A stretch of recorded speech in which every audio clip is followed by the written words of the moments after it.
Hey guys, this is God of Politics. Welcome back to a brand new video, but before we get started with this video, please like this video and subscribe to the channel. Also join the Discord that is linked down in the description. But in today's video, I'm going to be talking about a video that I've talked about a lot before, actually.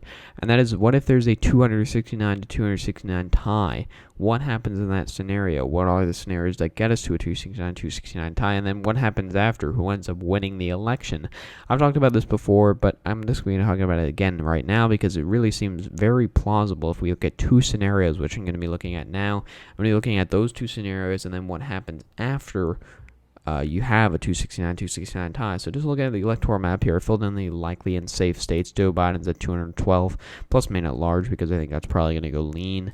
So 212 electoral votes for Joe Biden, 188 for Donald Trump, so 210 to 188. Filling in some of these lean margins, I think Nevada's probably going to go to Joe Biden. Again, New Hampshire's probably going to go to Joe Biden. Georgia's probably going to go to Donald Trump. North Carolina's probably going to go to Donald Trump. Minnesota's probably going to go to Joe Biden. Florida, I do think, a lot of people talk about the incumbent thing and how they like incumbents, especially Republican incumbents. And while I do think that that could be true, it is true. They do like incumbents here. I think it is overblown, the amount that they actually like incumbents and are willing to vote for them again. Because the polls that were not good for Donald Trump in 2016, not good for Hillary Clinton in 2016, actually had Donald Trump winning the state in 2016, now have Joe Biden up by like 6 points or something. It's just completely ridiculous to think about that. Obviously Donald Trump can still win this state. It's his home state now. He has good approval ratings from the state. He can easily still win this state. But I will put it in Florida in the right column just for the sake of this.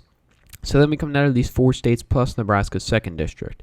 Now for the first 20 tie scenario, if we're looking at the map right now, we can see Joe Biden's at 232, Donald Trump's at 248. 232 is kind of the benchmark for Joe Biden here. Obviously, that's what Hillary Clinton got in 2016. She then lost all of these other swing states. Donald Trump at 248, getting to these Rust Belt areas and Arizona and Nebraska's 2nd district. So to get to the first scenario, it's Michigan going blue, which I think is a very likely scenario. Obviously, you've seen some of the good polling for Joe Biden over here, and it's been very good news for him.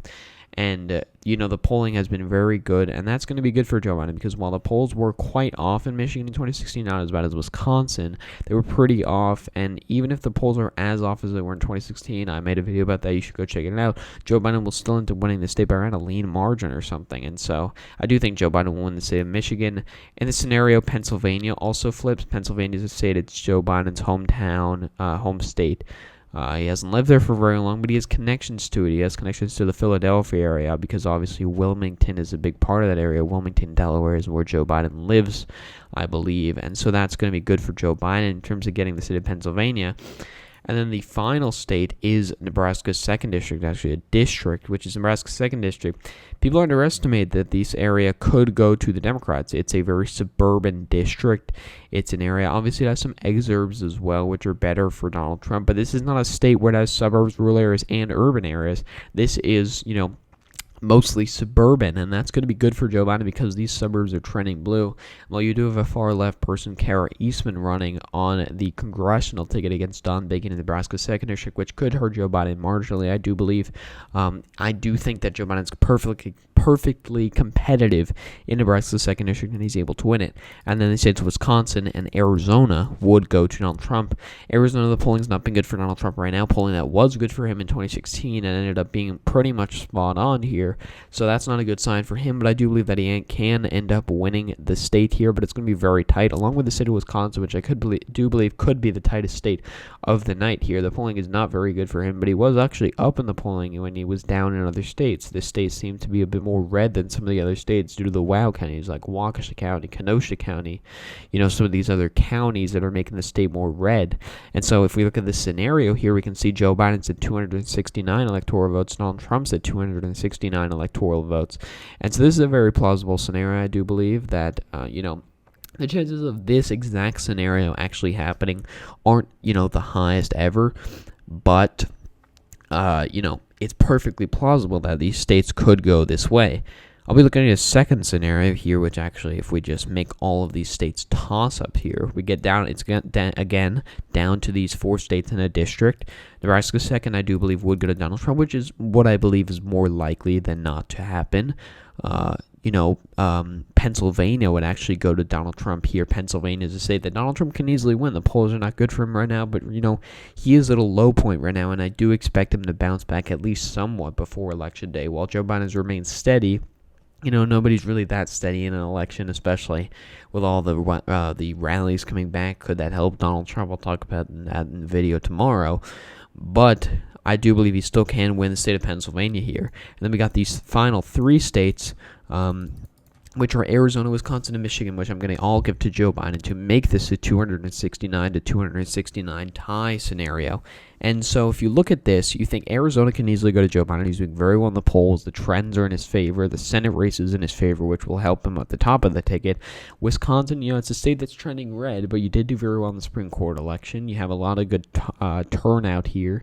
You also have, you have good polling data here. While the polls were off in 2016, they'd have to be very off again for Donald Trump to end up winning the state. So it's perfectly winnable for Joe Biden.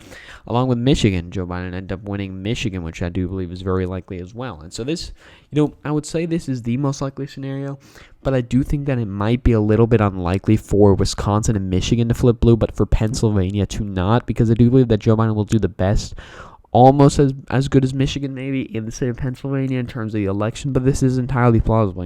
Things happen on election night that you really did not expect to happen.